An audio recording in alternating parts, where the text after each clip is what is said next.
இன்றைக்கி தாளிப்பு வடகம் எப்படி செய்கிறதுன்னு பார்க்கலாம். இது எங்கள் பாட்டி அம்மாலாம் ஃபாலோ பண்ணுற ஒரு ரெசிபி. நிறைய பேர் என்கிட்ட மெசேஜஸ் அண்ட் கமெண்ட்ஸில் வடகம்னா என்ன, எப்படி செய்கிறதுன்னு கேட்டிருந்தீங்க. அவங்களுக்காக தான் இந்த ரெசிபி.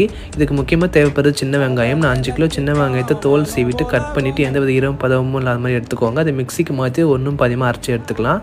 1/2 கிலோ அளவு பூண்டியுமே தோல்லாம் இல்லாமல் ஒன்றும் பாதியமாக அரைச்சி எடுத்துக்கோங்க. இது கூட 300 கிராம் அளவு கடுகு, 100 கிராம் அளவு வெந்தயம், சீரகம், 200 கிராம் அளவு உடைச்ச உளுந்து சேர்த்துக்கோங்க. இது கூட 1 கப் அளவு கருவேப்பிலை, 2 டேபிள் ஸ்பூன் மஞ்சத்தூள், 1 கைப்பிடி அளவு உப்பு சேர்த்துக்கோங்க. உப்பு தேவைப்பட்டனா இன்னும் கொஞ்சம் எக்ஸ்ட்ரா சேர்த்துக்கோங்க. இது எல்லாத்தையுமே சேர்த்து நல்லா பிசைஞ்சு எடுத்துக்கலாம். இது கூடவே 250 ml விளக்கெண்ணெய் சேர்த்துட்டு நல்லா அழுத்தி பிசைஞ்சு எடுத்துக்கோங்க. இந்த மாதிரி உருண்டை பிடிக்கிற அளவுக்கு பதம் இருக்கணும். இப்போ இது எல்லாத்தையுமே ஒரு பாத்திரத்தில் டைட்டாக அழுத்தி மூடி வச்சுருங்க. ஒரு நைட் ஃபுல்லாக அப்படியே இருக்கட்டும். அடுத்த நாள் காலையில் இந்த மாதிரி பெரிய பெரிய உருண்டையாக பிடிச்சி எடுத்து வச்சுக்கோங்க.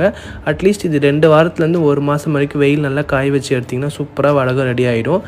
இனிமேல் இது ஒரு ஏர்டைட் பாக்ஸில் போட்டு வச்சுட்டு சட்னி, காரக்குழம்பு, சாம்பார் எல்லாத்துக்கும் தாளிப்பு போடுங்க. செம வாசனையாக மனமாக இருக்கும். கண்டிப்பாக ட்ரை பண்ணி பாருங்கள்.